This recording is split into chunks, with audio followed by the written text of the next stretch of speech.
everybody. I'm Leah Kamhai. I'm the Executive Director of Fenway CDC, and I cannot tell you how incredibly excited we are to be here today. This is just such a long time dream come true for really everybody that's involved. And we are just one piece of the whole puzzle that has really helped to make this happen. You know,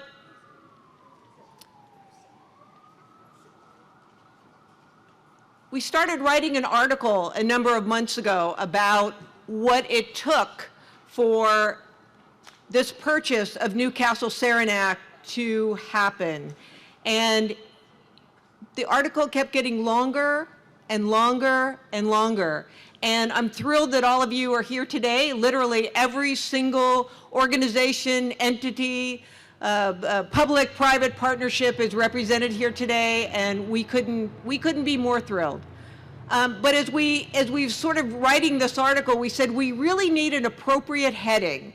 We need to come up with a title that sort of encapsulates everybody being involved in helping to make this happen so that we can continue the affordability for future generations for residents of Newcastle Saranac.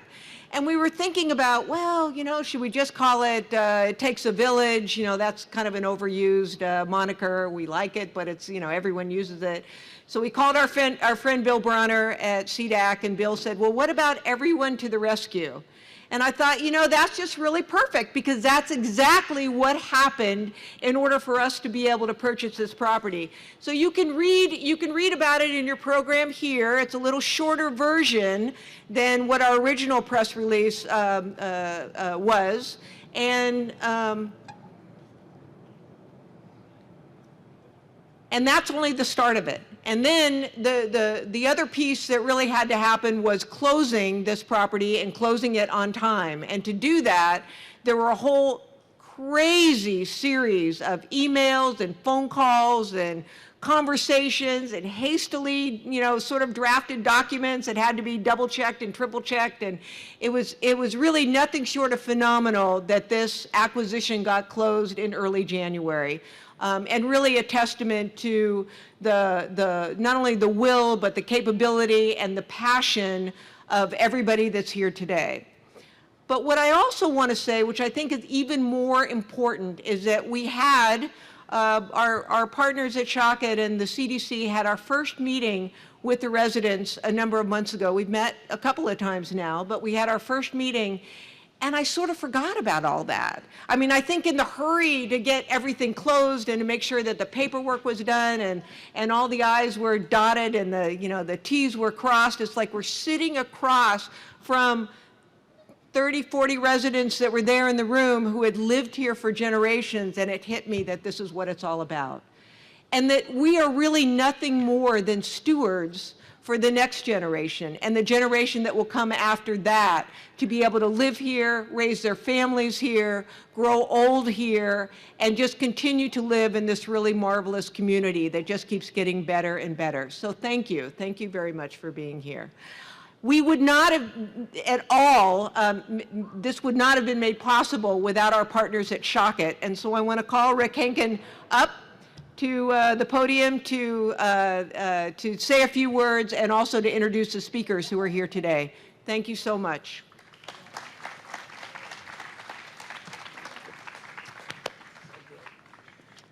Thank you so much, Lee, and thank you all for coming out today. There are so many people to thank, and I think Leah was smart enough to not start mentioning them, because we won't remember them all, but it's the city, the folks at the city, the folks at the state. It's all of our engineers, all of our consultants. It's Scott. I told him I'd give him a shout out because I missed him last time, who did such amazing environmental work. So again, I echo Leah's words and thank her for the opportunity to work with Fenway to preserve these units as affordable into perpetuity, which is an amazing thing because they were legitimately at risk. But for the willingness of a motivated seller who was willing to give up some profits to do the right thing and preserve these units, this never could have happened. And so a shout out to Martha Abrams, who's here today.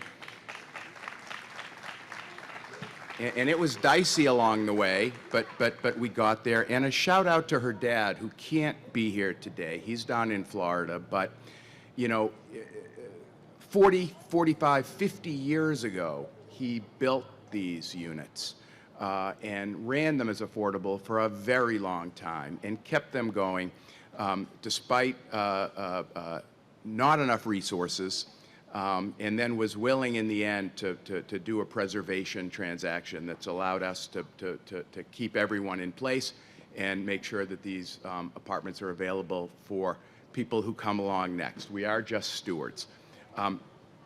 Which leads me to thank my good friend Michael Kane and the Mass Tenants Alliance, who worked alongside the group of tenants who live here, who I've now known for 2 years.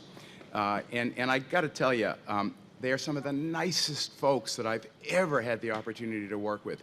And it is such a privilege and such an honor to be able to keep them in their homes. And we're so thankful and we're so grateful, and I've warned them that during the construction period, it's going to be really ugly around here, and not a peep, because they're willing to do their part to help preserve these apartments into perpetuity.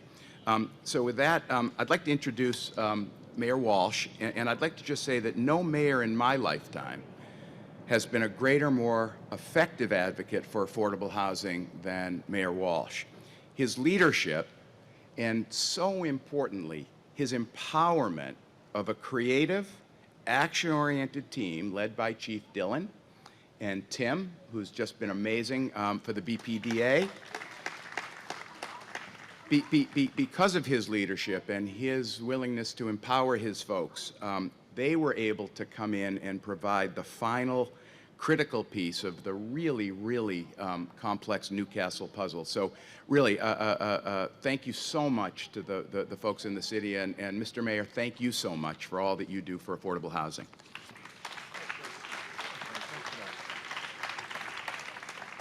Thank you, Rick, and thank you for your comments there. And I want to talk a little bit about that in a minute, but I appreciate it. Today, we're excited about celebrating the preservation and restoration of 97 units of housing in the city of Boston.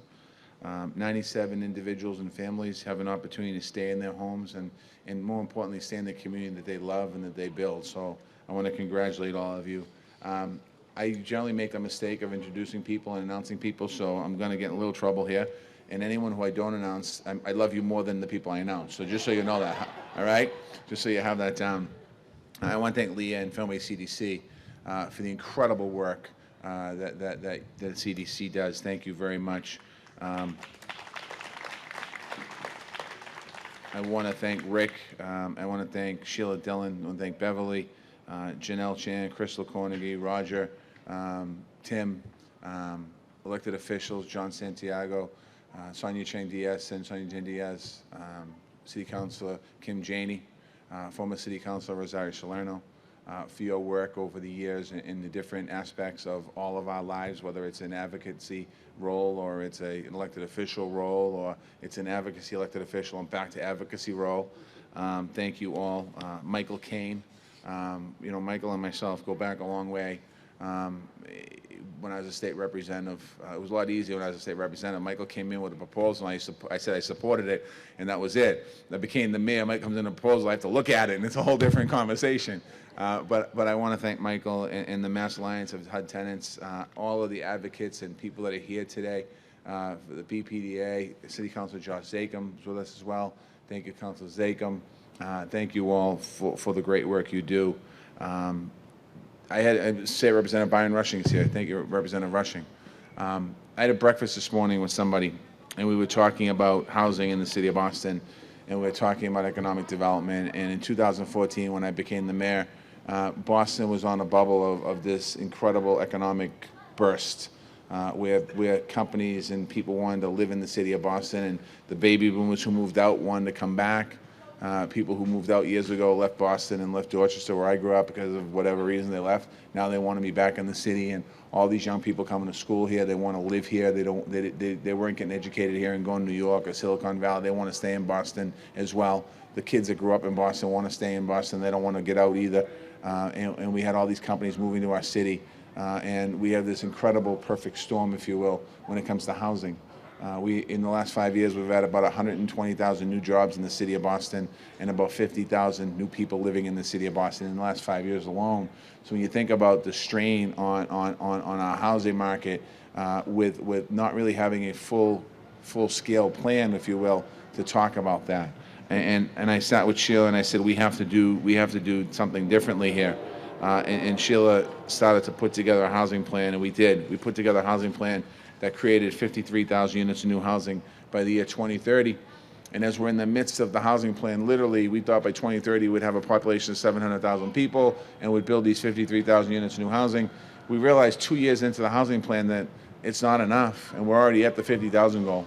And we have to up the number, and we started to put together a new goal of 69,000 units by the year 2030. Now, when you put the plan together, we don't really have to be creative on how to build a high-end housing. We don't have to do anything there. It just happens. The creativity has to come in how do we preserve housing, how do we build more low-income housing, and how do we build more market rate, when I say market rate housing, middle-class housing for people in the city. How do you do that? And 16,000 of the units of the 69,000 are low income, and that is one. We lead the nation in subsidized units. Let me say that again. Boston, Massachusetts leads the nation in subsidized units, 1 out of every 5 units.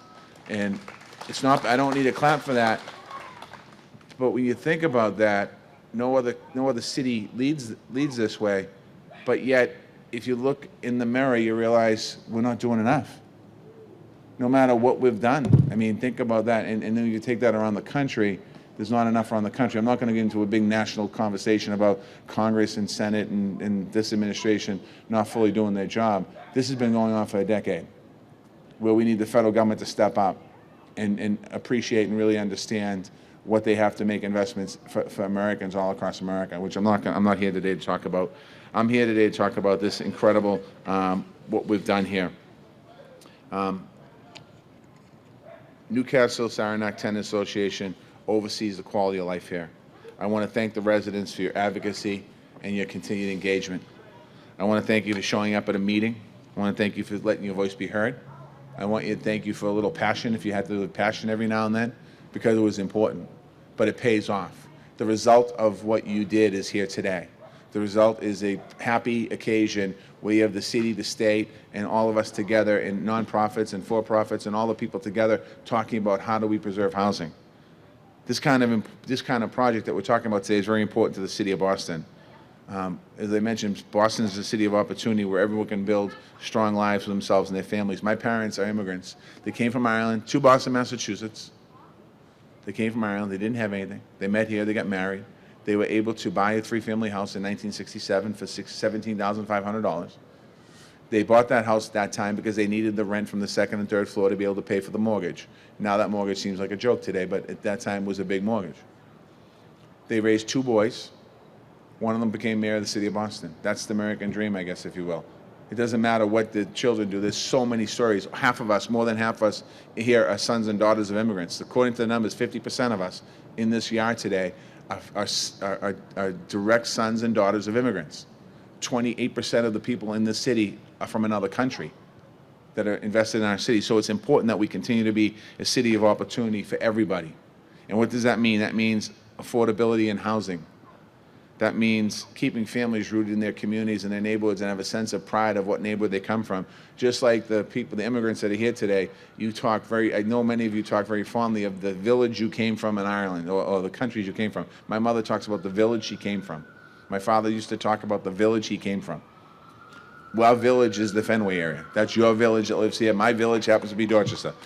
Different people's villages have different places. Those are the places. You are helping preserve the unique character of this neighborhood. As you see buildings going up around the neighborhood, and as we see Boston literally transforming and changing, some people says that's awful, some people says that's good. I don't know if it's good or awful. All I know is that there are pockets in our neighborhoods that will stay the same because the people in those communities fight to make sure that there is a resemblance of what the neighborhood looks like and what it looked like for 20, 30, 40, 50 years. And that's what this is all about. It's about preserving your little piece of heaven. And that's what you did here today, preserving your little piece of heaven. In the city, we're going to use every tool we possibly can imagine to increase affordable housing. Those tools are inclusionary development funds. Those tools are linkage funds. Those tools are talking to developers about creating more opportunities for low-income housing.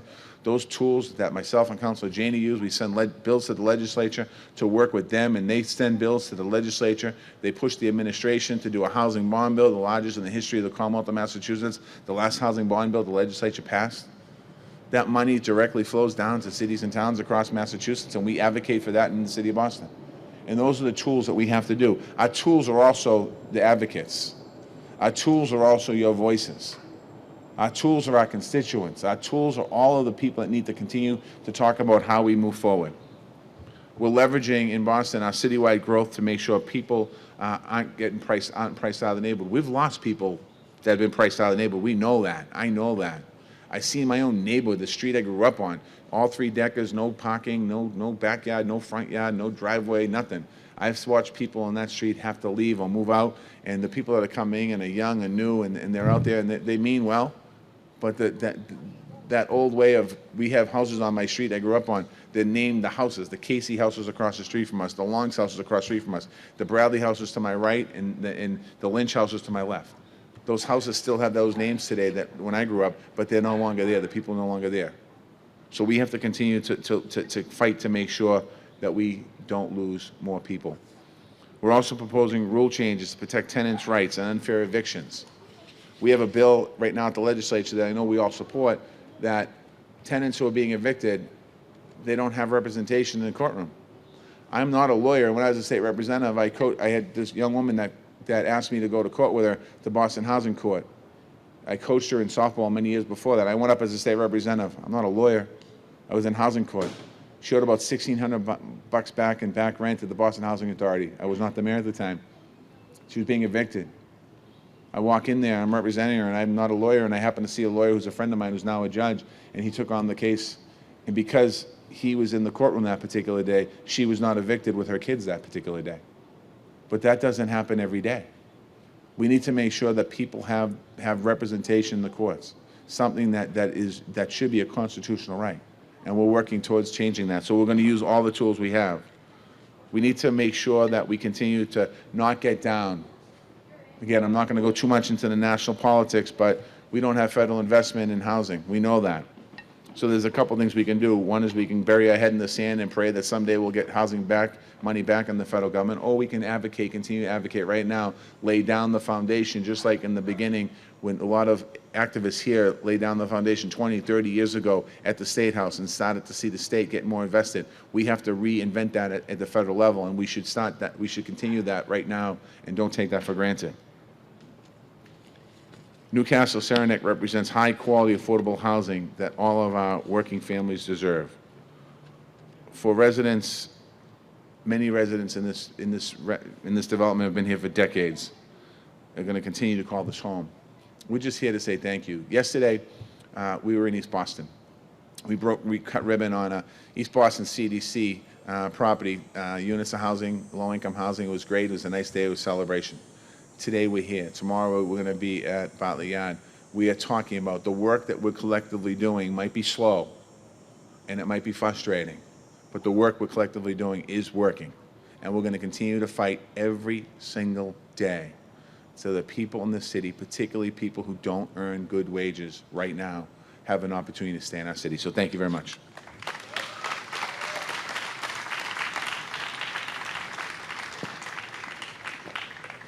Thank you so much, Mr. Mayor. So celebration yesterday, celebration today. We love coming to these celebrations, and one of the common denominators for any of these preservation projects is the Massachusetts Department of Housing and Community Development, led by Janelle Chan, who will now say a few words.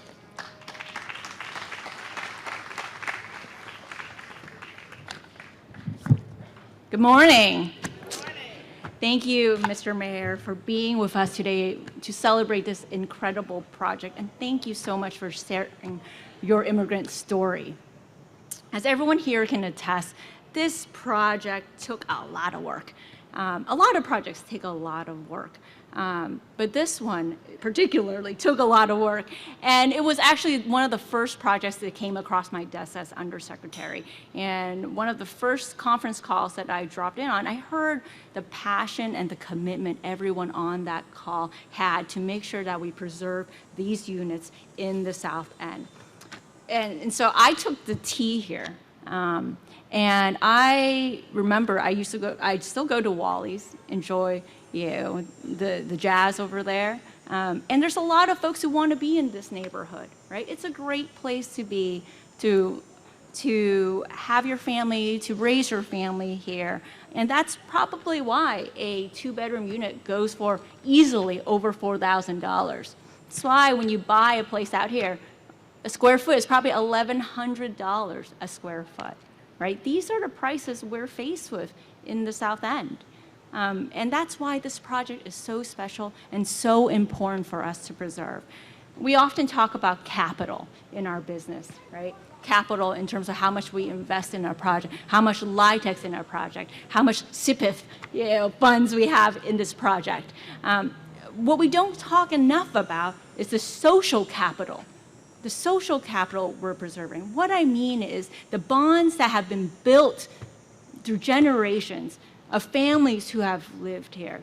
The fact that if it's a really hot day, you can look at your neighbor to check in on you, to see if you're okay. You have your neighbor to say, hey, you shouldn't be doing that to your kids who shouldn't be doing something. That's what makes this a neighborhood, and that's what we are preserving, and that's at the heart of our work, not the buildings, but again, the social capital that keeps neighborhoods running and keeps people, families thriving. So I want to thank Mayor Walsh and his team at D&D, Sheila Dillon, for her commitment, Fenway CDC, and the Shockett companies for their partnership, and the folks at CDAC. I serve on their board, so I've come across this project in many different facets. And again, we are all here together to celebrate one important milestone as we go forth in preserving this project in perpetuity. We have a major housing shortage here in Massachusetts, and the current stock of affordable housing isn't enough. We need to build more. So the candle's burning on both ends here, right? We got to preserve to make sure that we're keeping what we have. And we also need to build more because there's more folks who need to stay here, who want to be here, right? This has always been a gateway to immigrants, to folks from like California, and we want to make sure that Massachusetts as a state stays a welcoming place to be. And the good thing that I want to note is that we have a host of assets to make that happen.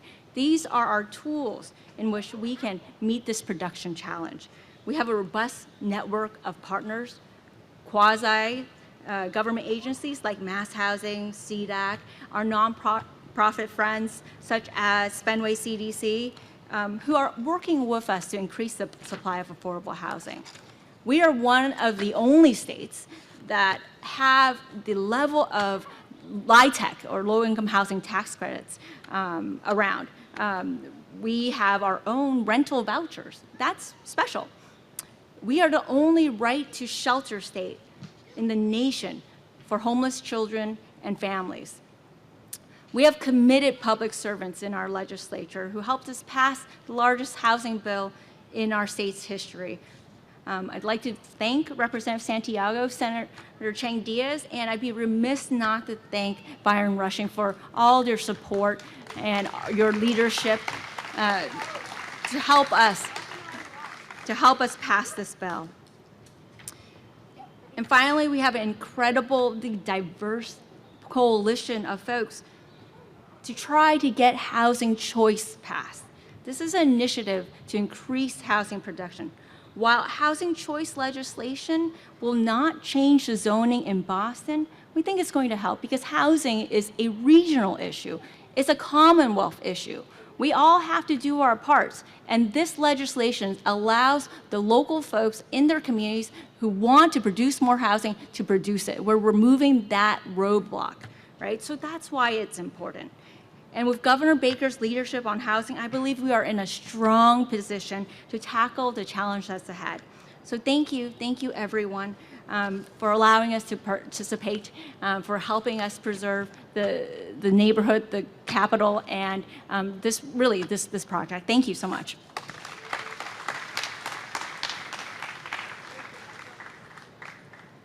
Thank you so much, and thank you to DHCD and CDAC and all the folks who are here, and I'm sure Roger will get to them when he gives his remarks.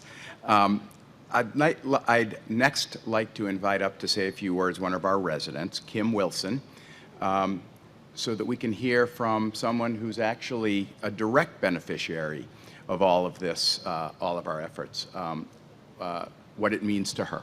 Thank you.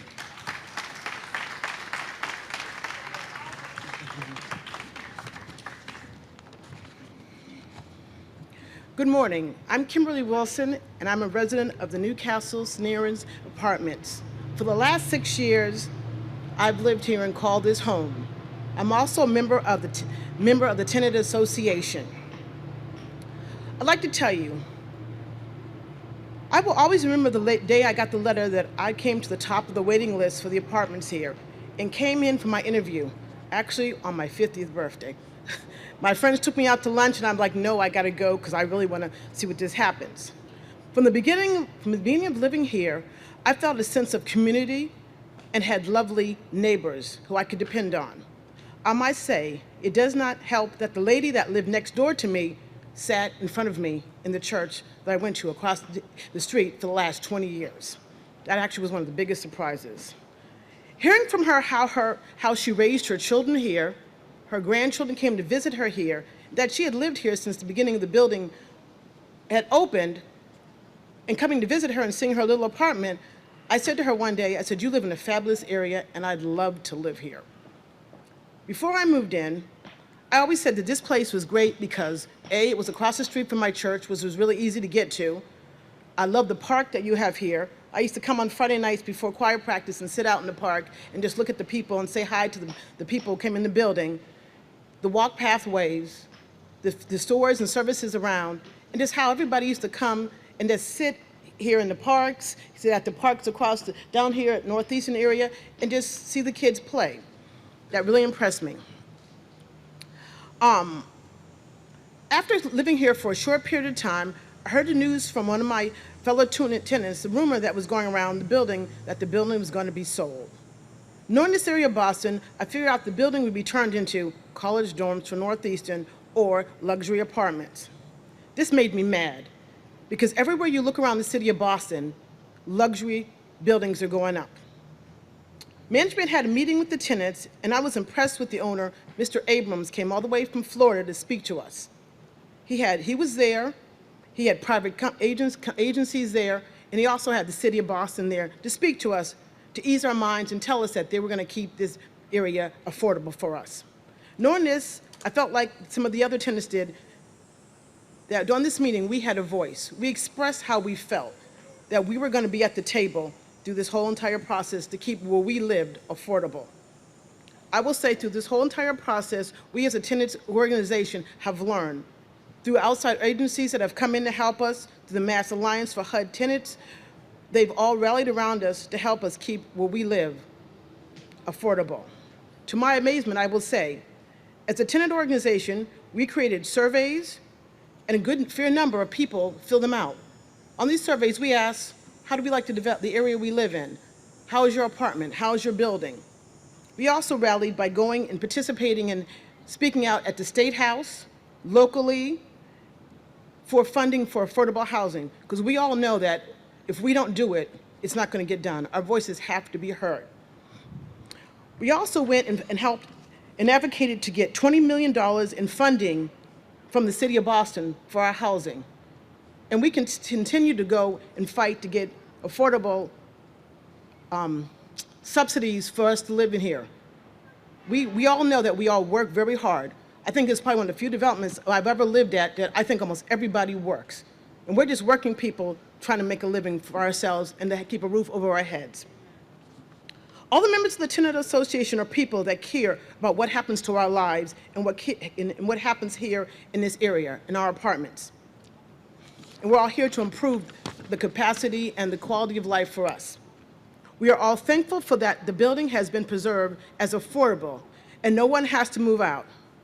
We would like to thank all parties involved for making this happen, from Fenway CDC to Chuckett Management and the City of Boston and all the other agencies that help make this available, that we can live in the area that we live in.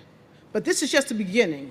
As a group of tenants, we continue to have an interest in our community and what happens in our lives in this building, because we all want to, for years to come, call this home. Thank you.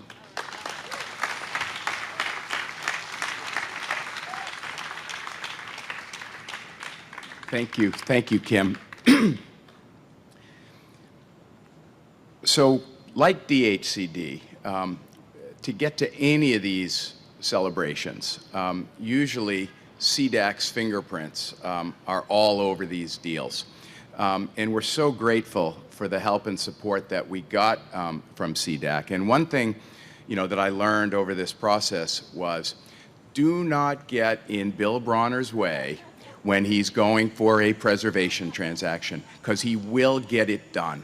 And we're so grateful, and so grateful to Roger and to the whole team. Roger Herzog, Executive Director of CDAC, thank you.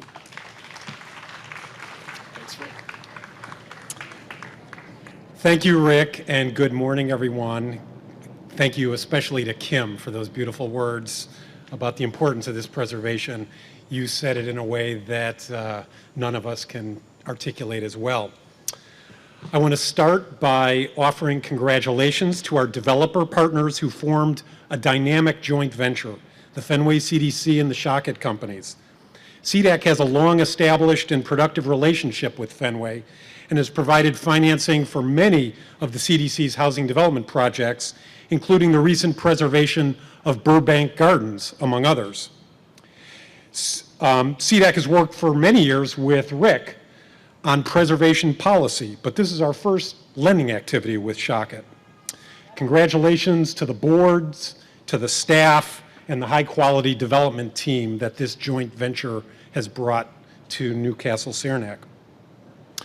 As you've heard, a preservation project of this magnitude and complexity requires a lot of collaboration among public agencies. And I want to highlight the great interagency collaboration between the City of Boston, the many-headed City of Boston, including the Department of Neighborhood Development, the Boston Planning and Development Agency, and the Boston Housing Authority, as well as the Mayor's Office, of course, DHCD, Mass Housing, and CDAC. Mayor Walsh, the City of Boston has been the driving force to preserve these 97 homes. And without your leadership and the strong commitment by your team led by Sheila Dillon, the residents of Newcastle Saranac might be working on a permanent relocation strategy rather than celebrating the long-term affordability of their homes. CDAC and DND have built a very effective partnership on housing preservation for nearly 30 years, resulting in the preservation of literally thousands of existing affordable units. City support has allowed CDAC to deliver technical assistance to tenants and nonprofit buyers, such as the Fenway CDC, and we manage a revolving loan fund for preservation, and we manage the Boston Tenant Organizing Program, which helped to fund the Mass Alliance in this project. So I thank you for this partnership. To our state partners, DHCD and Mass Housing, Janelle, the DHCD team has executed brilliantly on its administration of the state's Affordable Housing Preservation Law, Chapter 40T, and its allocation of key funding resources to support this project. Crystal, Mass Housing faces one of the most serious preservation challenges in decades with the 13A portfolio. With zero HUD support through the Preservation Voucher Program, residents in over 4,000 units only had 3 years of rent protection under Chapter 40T. Your team has managed the resources that are essential to this and other preservation transactions. And then there is CDAC's role. Our key role is that we assembled, issued commitments, and closed efficiently on the $29 million acquisition loan to Fenway and Shockett that allowed this sale to proceed last January. This is by far the largest loan in CDAC's 40-year history. We worked with a stellar group of lenders who participated in this loan, and I would like to recognize them. Eastern Bank, Pam Feingold and Young Mei Chen. Boston Private Bank, Peter Hollins and Andrew Flink. The Life Initiative, Kristen Harrell and Molly Lockwood. And the Massachusetts Housing Investment Corporation, Bruce Ehrlich and Spencer Thornley. Thank you to all of our partners. And finally, I want to acknowledge the great work of the CDAC team here. You've already heard a lot about Bill Bronner's role. Of the many hats that Bill wears, I had no idea that he also handled public relations and coming up with catchy taglines like "everybody to the rescue." But it doesn't surprise me. There's no task that Bill will not take on to help these projects succeed. He truly spearheaded a multi-headed effort from so many stakeholders to make this happen. Bill, congratulations. And I also want to acknowledge the great work of our Director of Finance and Operations, Debbie Schnitzer, and Program Associate Jacqueline Pasejo. So as I conclude, I just want to again offer my congratulations to all the residents of Newcastle Saranac Apartments on this important community victory. Thank you.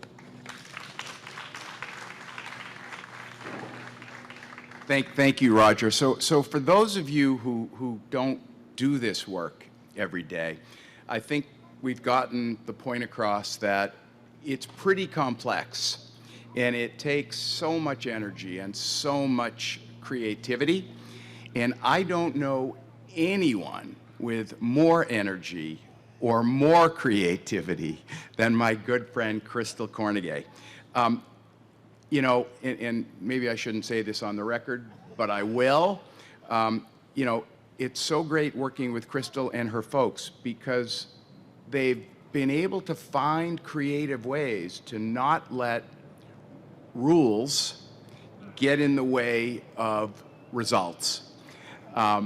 They have just been so incredibly creative and worked through and around whatever obstacles come in our way to make sure that the mission is served, which is taking care of and preserving affordable housing and taking care of our residents. So I'd like to introduce my good friend Crystal.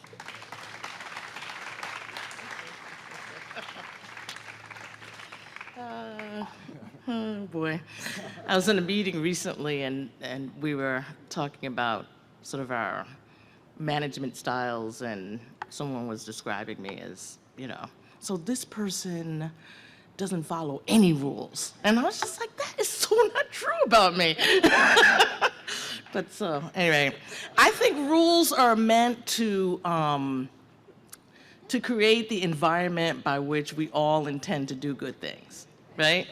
And the desire to create that rubric of rules often gets overlaid and can hinder people from getting the actual outcome that they want. And so I kind of feel like it's my job to say, well, it's not the rule, what is the intent of the rule, and how can we get at that? Anyway, one of the things I was thinking about in terms of this deal, if I have, you know, I became a public official about 3 or 4 years ago. I'd never worked for the government before. And when my time is up in doing this work, I want to have like a handful of deals in which I'm just like, yeah, I love that deal. This is one of those deals, actually, for a variety of reasons. When I went to work for the Baker administration, this was one of the things that came up. As Roger described, there are about there are over 4,000 units in the 13A portfolio, which were ending their compliance period in terms of affordability. There were original units that were able to access HUD subsidies, and so we were able to keep that together. But as the mayor describes, like, the federal government continues to roll back its commitment around affordable housing. And so in communities like Massachusetts and Boston, it becomes a local thing because it matters to us. We think about affordable housing not just as low-income folks who deserve a place to live, but as working folks. Like, we understand that in cities like Boston, when you're working, you're a teacher, you're a health assistant, the dental assistant in the dentist's office, like, you need affordable housing.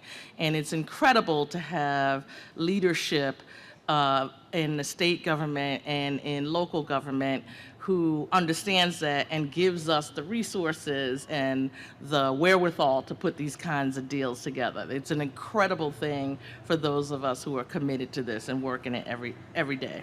And so I love the everyone to the rescue, because it became that kind of thing. As I described, when I became a public official, this portfolio came on track. Mass Housing put up $50 million of its own resources, which were matched by the state administration. DHCD put up $50 million of their resources. So we had $100 million. We prioritized tax-exempt financing. We increased our commitment to the remaining properties that didn't have HUD subsidies with the Massachusetts Rental Voucher Program in order to say to owners, like, we can get this done.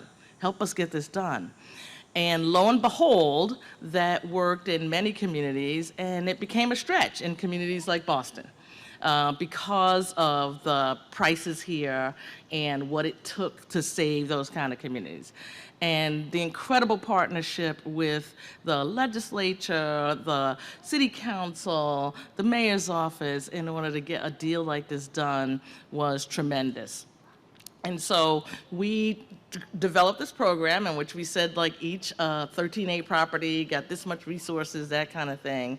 And we needed more resources here to get this deal done. And the city of Boston stepped up tremendously. One of the folks who is a hero that hasn't been mentioned today is my buddy Ted Lubitz in the back, who really thought about how we can use the Inclusionary Development Program funds in order to make this a match to save these units. Like, that was a huge deal. Both Sheila and Tim and Ted worked together to make sure that this was a priority and that we got to save this. And so when I say that this was one of my favorite deals, that's sort of why. There were certain times in this deal where we were just like, oh my God, we're not gonna do it. And then everybody was committed and we came up with another idea and then that didn't work. We were like, oh my God, we're not gonna do it. And so, but it was a complete commitment to the residents who worked here, to this as a resource to get this deal done. One of the things, as Roger alluded to, like, we get to stand at the podium and we get to go to the meetings, but we kind of don't really do the nitty-gritty work. And so the folks at Mass Housing who had to execute on the idea that we had are here. I just want to thank them in doing the work that they do. Ideas are great, but like, if no one gets to implement them, then, you know, that's not that cool. And so thank you very much, Mass Housing staff, for the work that you do in order to make sure these deals get done. And so the village that is created in these developments, some of the things that people have said about the affordable housing industry in Massachusetts is we're a little self-congratulatory. But if you go to these events and you're looking in people's faces and you're hearing from Kim and you're understanding, like, Like, this is not, we feel good about the work we do. Everyone wants to feel good about the work we do. But the reason that we feel best is because we come here and we see the people and we talk to the people and we know that these are things that we do. And at the end of the day, it's not about us feeling good about the work we do. It's about the fact that somebody got to live in a place and enrich the community that we all live in. So thank you to the development community that's part of this project. Thank you to the residents for your steadfastness, and thank you to the team of folks who helped bring this together.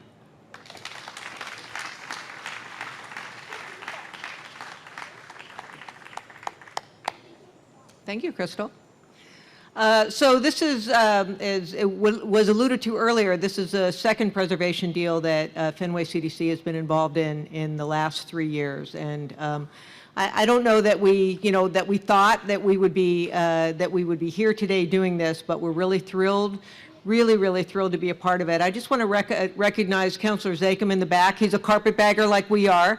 Stepped over to the other side, to the great side, to this neighborhood that we're just beginning to know. There's some representatives from TDC here, and we went to their wonderful block party the other day, several of our staff. Actually, those of you that are CDC staff and Shochet staff, could you just raise your hand, please? Let's give them a round of applause. They've done a really remarkable job in helping us to get where we are, and we're extremely appreciative about all of that. Like Crystal said, sometimes we're self-congratulatory, but it's really the residents that make it all worthwhile. We're looking forward to bringing programs and services here, getting to know the neighborhood, and really expanding our worldview as it is beyond the Fenway. So I want to thank you all for coming. It's just such a magnificent day. Appreciate you taking time out of your busy schedule. All of our speakers and wonderful politicians will be here for a few minutes. We're going to take some photos, and for the rest of you, please enjoy the rest of your day. And thank you again so much for coming. Thank you.